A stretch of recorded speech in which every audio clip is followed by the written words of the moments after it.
So one of the big problems for the Democrats in the aftermath of the Joe Biden-Kamala Harris combined defeat, because remember, they were both candidates in this election cycle, which is insane. Which way do they go? Do they split to the left, or do they try to tack back to the center, recognizing that they have lost the trust of the American people so badly that Donald Trump won re-election in a historic comeback for the ages? Well, it appears that some of them would like to avoid tacking all the way to the left. According to Axios, House Democrats on Tuesday elected Representative Jerry Connolly of Virginia as the ranking member of the House Oversight Committee. According to multiple lawmakers familiar with the matter, Connolly is 74, and he defeated 35-year-old Representative Alexandra Ocasio-Cortez, withstanding a generational revolt that saw several of Democrats' septuagenarian committee leaders pushed out of their roles. Ocasio-Cortez also lost a vote for the House Democratic Steering and Policy Committee on Monday. Connolly defeated AOC 131 to 84. He had the backing of several veteran lawmakers, including former Speaker of the House Nancy Pelosi, who stepped into the frame to basically say, I don't want anybody like AOC at the head of the Oversight Committee. The role came open after current Oversight ranking member Jamie Raskin opted to run for the top Democratic spot on the Judiciary Committee. Now, I know they're trying to play Jamie Raskin as though Jamie Raskin is sort of a young gun inside the Democratic Party, but Jamie Raskin is 62 years old, so he is not one of the young guns inside the Democratic Party. So the reality is that one of the things that the upper echelons of the Democratic Party are trying to avoid is a sort of McGovernite journey into the unknown. Progressives are absolutely beside themselves because they see AOC as the future leader. She, of course, is going to be old enough to run for president in the next election cycle. Joy Reid was beside herself. Here was Joy, again, the least joyful person ever to be named Joy, angry at the Democratic gerontocracy.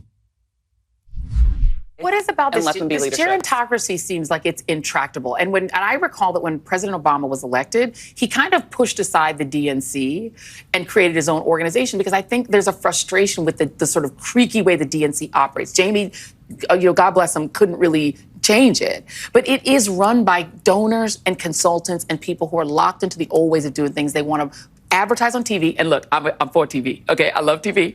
We work on TV. But they don't want to do the sort of new world media, right? But that an AOC is so good at. Again, the battle for the Democratic left is very much alive. Dan Pfeiffer, an Obama boy, he says valuing seniority over political and messaging chops is exactly how Democrats got into this mess in the first place. And so, again, the idea here is that they need to put in place a bunch of wild progressives.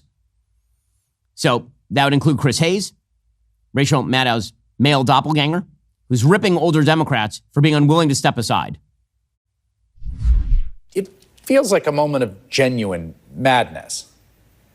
And look, no one wants to think about their own mortality. I sure as heck don't. There are lots of people who live very long, active lives, well into their 80s, 90s even. John Paul Stevens lived years after he retired from the court at the age of 90. But as a general matter, this is a very risky undertaking for everyone. And Democrats are not taking this issue seriously, despite everything that's happened, but they need to. Again, the Democratic Party, this is going to be a massive internal battle, and it'll be fascinating to see how it plays out over the course of the next few years. Of course, it is going to be replete with intersectional arguments as well. Here is a former Kamala Harris consultant named Delen Johnson on MSNBC talking about how the party must be led by young females of color.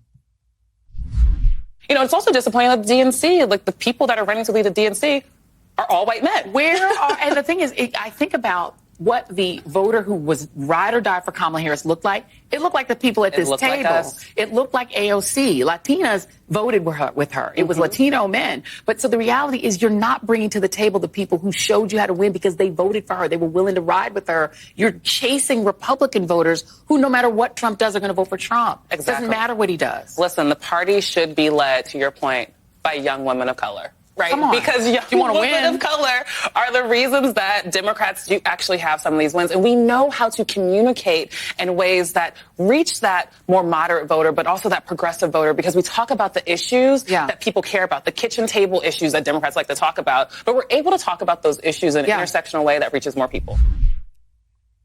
Okay, if you're able to talk in an intersectional way, you're not able to talk about those issues. That's just the reality. Kamala Harris tried this. Gigantic, historic fail. Did you know you spend a third of your life sleeping? That's around 25 years of your life in bed. With numbers like that, your mattress isn't just furniture, it's an investment in your well-being, which is where Helix Sleep comes in. I never thought a mattress could make such a big difference until we actually tried Helix. What sets them apart? Well, unlike the one-size-fits-all brands, Helix offers 20 different mattress options because they understand everybody's sleep needs are unique. It all starts with their sleep quiz, a game changer for finding your perfect match. When I mentioned my struggle with lower back pain on softer mattresses, they recommended a medium firm option, and the result is I'm sleeping much better. Looking for that cloud-like feeling? You should try the Luxe. Want the ultimate sleep experience? Go for the Elite. You need extra support? The Helix Plus will cover you. And forget those mattress store visits. Helix will deliver right to your door. Helix is so confident in their product, they give you 100 nights to try it out. That's over 3 months to test your mattress in the real world. Plus, every mattress comes with a 10 to 15-year warranty. So if you'd like to sleep as soundly as I do, head on over to helixsleep.com/Ben and take that sleep quiz. Plus, Helix is offering up to 20% off site-wide and 2 free Dream pillows with any mattress purchase. That's correct. Just go to helixsleep.com/Ben for 20% off. That's helixsleep.com/Ben with Helix. Better sleep starts right now. Meanwhile, it's not as though everything is hunky-dory on the other side of the aisle. Lot of passions being stirred by a debate over a bipartisan deal on Tuesday to keep the government funded through mid-March and provide more than $100 billion in relief to disaster victims and farmers, according to the Wall Street Journal. But a lot of House Republicans are rightly ticked off at what is just another pork bill. Now, let us be real about these sorts of pork bills. Yes, you can strip out some of the pork. You know, when Donald Trump is president, you'll have a better opportunity to strip out some of the pork. It is also true that sort of this pork barrel rolling is sort of, if you vote for $1 billion for my constituency, I'll vote for $1 billion for your constituency. This is the way that things get done in a very closely divided Congress. The reality is that Republicans basically have no votes to spare. They drop 2-3 votes and they ain't got a bill. And that's just a reality of the situation. The true systemic spending structure that needs to change is not going to be done by paring around the edges, by cutting $1 billion here or $1 billion there. Again, that's not to say that this bill should pass as currently stated. In the best of all possible worlds, I think that the vast majority of the spending would never occur. It also happens to be the case that that's not going to happen. And you know who I've noticed is not actually signing into chat to come out against this bill as of yet is President Trump. President Trump does not want a government shutdown on the table when he comes into office.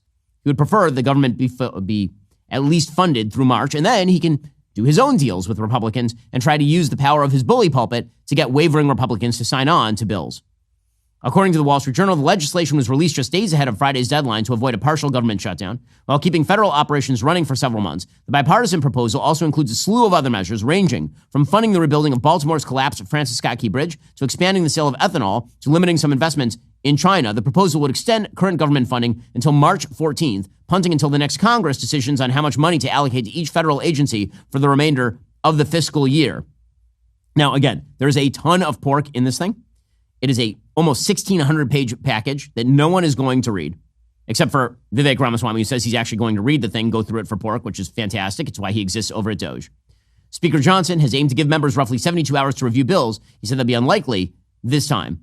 And again, there's a lot of Republican heartburn over this, and that Republican heartburn is totally appropriate.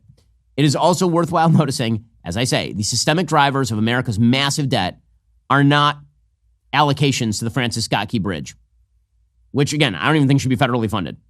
That is a state bridge. But let's be real about this. This is not where the spending problem generally exists. And we will see just how sanguine Republicans are about big spending when Donald Trump enters office. My guess is pretty sanguine. Speaker Johnson says we're working around the clock to get a continuing resolution done. Again, Donald Trump does not want a government shutdown going into his presidency. He does not. We've been working around the clock to get the CR done. It was intended to be, and it was until recent days, a very simple, very clean CR, stopgap funding measure to get us into next year when we have unified government under the Republican Party. But a couple of intervening things have occurred. We had, as we say, as we describe them, acts of God. We had these massive hurricanes, as you know, in the late fall, Helene and Milton and other disasters. We have to make sure that the Americans that were devastated by these hurricanes get the relief they need. So we are adding to this a disaster relief package, and that's critically important. Also important is the devastation that is being faced by our farming community. The agriculture sector has really struggled. They've had effectively 3 lost years and commodity prices are a bit of a mess, and you've got input costs that are skyrocketed because of Bidenomics. You put all those factors together, droughts and all the other conditions, and you have a lot of small family farms and ranches and people who supply the food for the country in dire straits right now. And so Congress recognizes that need, and so we've had to add a little bit to that as well. So what would have been a very skinny, very simple, clean CR has been added. These other pieces have been added to it, and a couple of things that are related to all that. And I agree with every critique of this bill. Also, the bill is going to have to pass because if you want the government funded when Donald Trump comes into office, something's going to have to pass. And again, I think that there's a tendency in the commentariat to say, well, nothing should pass. You just shut everything down.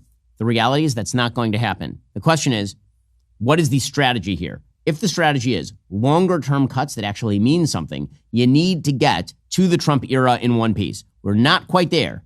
We still have about a month until Donald Trump takes office, and that's when things are going to really start to change. Because right now, if Republicans just pass a bill with a Democratic Senate, remember, the Democrats still hold the Senate up until January and everybody gets sworn in. If that's the case, then just nothing will get done. And Democrats will be happy to hand a government shutdown to President Trump coming into office. That is the thing they would love most going into the holiday season. So again, there's some strategy that comes into play, and there's always the question of politics. Principle versus pragmatism is always the question of politics. Ignoring that, you can do that, you'll do it at your own peril, politically speaking. Are you tired of the lies and the twists of the mainstream media talking points? Yeah, me too. Join me in my newest series, Fact, where I dismantle and bring truth to this tiring mainstream agenda.